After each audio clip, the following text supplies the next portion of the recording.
Everybody, now I'm gonna try to make this video while it's a little quieter out here. Now the point I was trying to make about lions is, see, lion cubs suckle on their mother. They suck on their mother's breast. And they can only suckle on their mother's breast for so long because they start to grow teeth. And their teeth are real sharp. And once their teeth get too sharp, it irritates the mother, so the mother kicks them off the nipple. See, but in human society, children don't suckle off their mother's breast. You know, some parents do, but some parents don't. Most parents don't, because they're too conscious about how their breasts look. You know, women love their breasts, and they know their breasts attract men.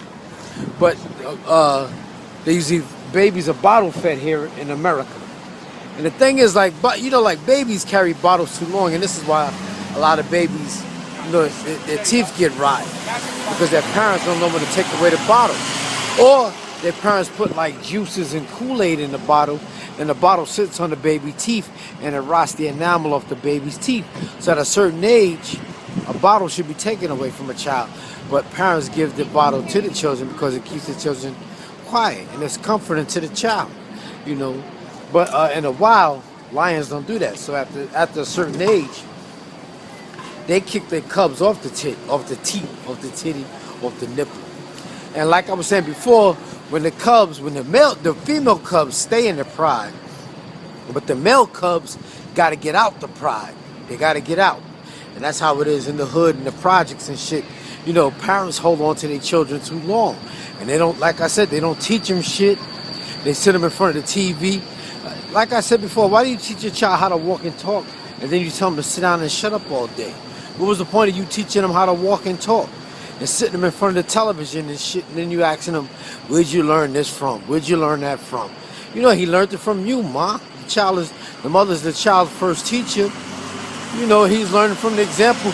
People, I say it all the time, people are known by virtue of who they spend their time around the most. People are known by virtue of who they spend their time around the most. So if he's around his uncles and shit doing negative shit, you know, where you think he learned it? But back to the animals, back to the lions. The female lions stay in the pride, but the male lions got to get kicked out. And when the male lions get kicked out, they become nomads. And they usually link up with another male lion, and they form a coalition. And they usually, you know, they go around and scavenge. And they can't hunt. They hunt. Some of them can hunt, but when they get a little too big, they can't hunt anymore because their manes are too big and they're easily to detect from the prey, and the prey can see the lion's manes and get spooked and run off. And the male lions are not that fast. The male lion is in the pride from one or two reasons. One of the main reasons a male lion is in the pride is because he's there to protect the pride. He's there to protect the pride from the you know, the hyenas and other predators out there that might kill the cubs. And he's there to ensure that his cubs grow to a certain age, you know, pass on his gene. So that's why the male lion is in the pride, and that's why male lions usually don't hunt. The females do all the hunting, but the male lions eat first. You know, they eat first. They run the females away, or they eat all at once. But when food is scarce, the male lion will take the food, and he eats first. And by the male lion surviving, he carries on his legacy, on his lineage. But in the hood, in society, it's not like that. See, children need a male and a mother and a father. And a lot of times when a child grows up with just one side, just one parent, there's usually some imbalance. It's not balanced, you know. Like the boy's under his mother's all day, every day, and he has no male role models around. He gonna act like his mother. You know, he's under his mother all day, every day. He's around his aunts, his uncles, and his grandma. That's who he gonna act like. People are known by virtue of who they spend their time around the most.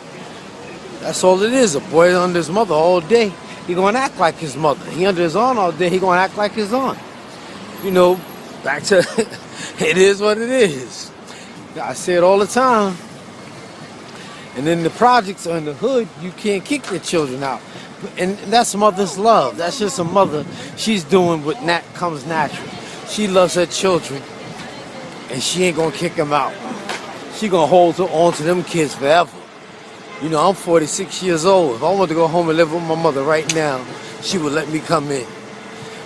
But you know, that's just the way mothers are. They just don't know when to let go.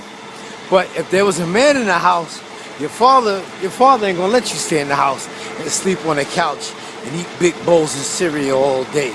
He gonna kick your ass out. And then when but when a mother has a boyfriend, if the boyfriend it just ain't gonna happen. Mother ain't gonna get rid of her kids for a man. I had never seen one do it before. She'll sneak around with the man, but she ain't gonna kick her kids out. But the man don't live there, so he don't have much to say anyway. It's not like that in society. But if there was, the man will come in, kick them kids out that ain't his. He'll kick all them kids' asses out the house, and the mother will go back into heat, and they will make some more kids. That's how the lions do it. The male lion kills all the cubs that are not his. He kills them, and then right away the mother goes into heat again. And then he fucks the mother and makes some more cubs. And then the cycle repeats itself. That's real simple, y'all. All right, man, let me go. I'll talk to y'all later.